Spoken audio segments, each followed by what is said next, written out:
20 laps. It's amazing. Battle for third place right there, and as we move back to the front here, and it just appears that the 34 is driving away. Lane Riggs is really hooked up right now and looks great out there, Caitlin.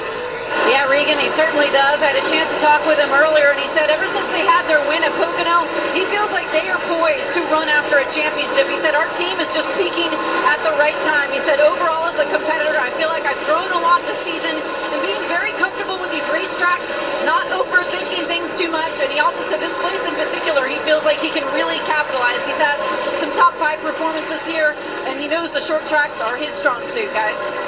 Actually made his Truck Series debut here back in 22, finished 7th, but these are his first laps ever led at IRP. So that truck is strong, Michael. You were onto something. You saw it in practice just a few hours ago.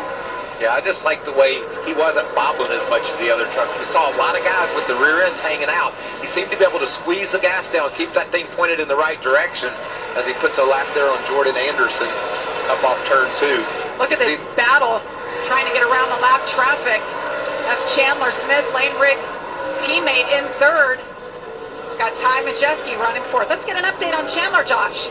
And Jamie, remember, after practice, Chandler Smith was not happy with that truck. Told me they just missed it a little bit on the setup. They were about 16th fastest in practice. But he also told me, remember, North Wilkesboro, a very similar situation where they missed the setup and went out and ended up running the race. Well, because they didn't get to qualify yet, good starting position. Right now, holding his own in that battle with Ty Majeski. And remember, he's won the last 2 short tracks on the season. So Chandler Smith, just as good as a guy like Ty Majeski when it comes to this discipline of racing, Jamie.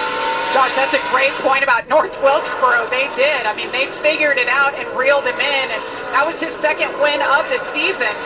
See what he can do here. You see that average finish on short tracks. Yeah, and that's as they were battling just a moment ago. I'm telling you, Jamie, there was some hands sawing back and forth on the wheels right there. You wonder how hard these guys are driving. They are giving it everything that they've got. Watch Ty Majeski as they come off the corner right here, and you can see that steering wheel. It jumps sideways, and that's what you don't want to have happen at IRP. You want to keep that truck underneath you. Every time that happens, the tires don't like it. They get angry, right? And the tires, if they get angry enough, they're not going to work good. They get angry, they get hot, and they say, I'm done with you. Take care of me. And that's what exactly, I think that's exactly what we're seeing. Said the same thing. Tires matter, and we love the fact that they matter because they all feel like they have the driver that'll win, that has the most experience or do the best at saving their stuff. Well, and I think you can hear it right. Throttle, and he's well up onto the straightaway before he really thinks about getting to full throttle. And what that means as a driver is you've really got to roll that throttle and keep from spinning them. And sometimes we go to tracks where you don't see that. This is not one of those tracks. We heard it from Ross Chastain earlier today. You got to protect your stuff from slipping and sliding. He was grinning from ear to ear talking about it even. Battle for 7th. To the 4th place, Grant's lap times have been right there all race long. Grant Enfinger started 8th up to 4th. As you see Corey Heim just behind him. I'm sure Corey and a few of these drivers ready for this stage to end to work on their trucks just a little. Yeah, I've seen the back end of that 11 truck more so than the others, just hanging out on the exit. So he's a smart driver, obviously, very talented, knows his truck from one end to the other. He's going to tell his team what he needs, kind of Zipadelli, what he needs to make that truck better. I'm going to be interested to see, Regan, after this stage break, who makes the right adjustments. Yeah, and I think that's one area that they've done such a good job all year is he and Scott Zipadelli making those adjustments. Corey Day here right now running in the 8th position. Another good run for Corey Day. He's been moving up since the start of the race. Started in 16th, and thinking back to the last time Corey Day was in the Craftsman Truck Series with us, a career best 5th place finish at Nashville, and we kind of wondered, did we start to see him maybe turn a little bit of a corner on the pavement stuff and really start to get it? And it appears that that would be the case. A track he's never seen before, doing a very good job tonight. That's a good call, Regan, and you can see how steady that truck looks. Look, he's able to keep it down in the corners. That's his line he's liking, and it's pretty straight up off the turn. So he's got a good handling number 7 HendrickCars.com truck. Talked to Brian Patty, his crew chief, earlier today, and I said, what was it about Nashville? And he said, it's just all of that prep. It's finally starting to make sense on the racetrack. I mean, this is so different for a dirt track guy, and he's being thrown into these trucks, and by the way, he's running some Xfinity at these places he's never seen before. So another great run so far by the 7 driver. Josh?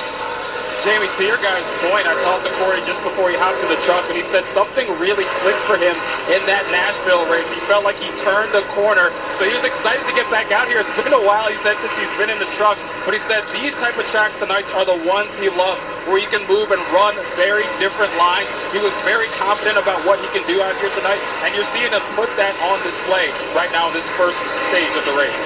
Isn't that great, Regan? We talked earlier about this racetrack. These guys throwing slide jobs, running up next to the wall, sort of on a cushion, reminding us of a dirt track. Well, Corey Day was thinking the same thing.